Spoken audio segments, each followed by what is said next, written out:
মা বাবার জন্য কেক অর্ডার করে এমন কাস্টমার খুবই কম। হ্যালো, আসসালামু আলাইকুম এভরিওয়ান, কী অবস্থা? সবাই কেমন আছেন? আল্লাহর রহমতে আমি অনেক ভালো আছি। এই কেকটা এক আপু তার মায়ের বার্থডের জন্য অর্ডার করেছিল। হঠাৎ দুপুরবেলায় এক আপু ফোন দিয়ে বলে যে, আপু আমাকে একটা বিকালে কেক দেওয়া যাবে, আমার মায়ের বার্থডে। আমার আগে থেকে মনে ছিল না আমার বিকালবেলায় লাগবে।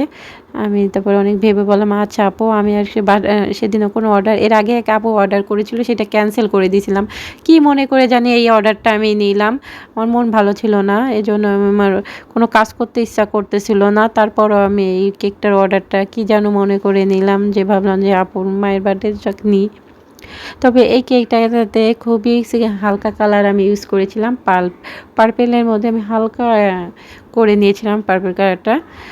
আর একটা বিরাইটি উপরে এরকম ডার্ক টেনে নিলে, মানে ঘুরিয়ে নিলে খুব সুন্দর একটা ডিজাইন হয়।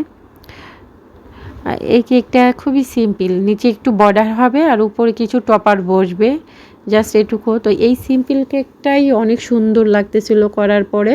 আর এই একই ডিজাইনের কেক আমি অনেকবার করেছি, অনেকগুলো করেছি। এই আপু আমার কাছে ছবি চেয়েছিল, আমি ছবি দিয়েছিলাম, তার মধ্যে এই কেকটা আপুর পছন্দ হয়েছিল।